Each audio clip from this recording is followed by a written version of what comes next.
இருவாட்சி மலர்ந்தால் ஆணிருந்து விளையால் சேதம் அது பூச்சொலி சேதம் அது பூச்சொலி ஐயா தென்காசிமான் தண்ணிவா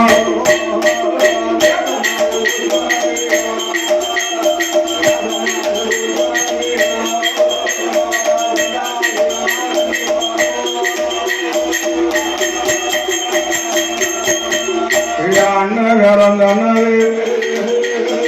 ஆண்டு வரும் கணவன் யாரு என்று பார்ப்போமா மனக்காவு என்பவர்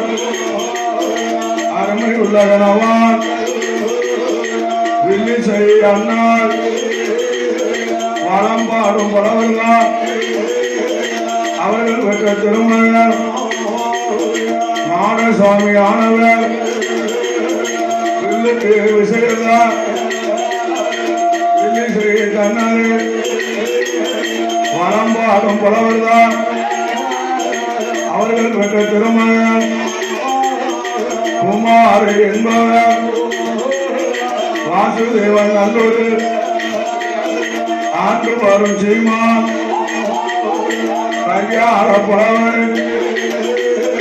நாமலோட புலவரன் பாட்டு நல்ல சாமிவன் மந்தரில தந்தனார்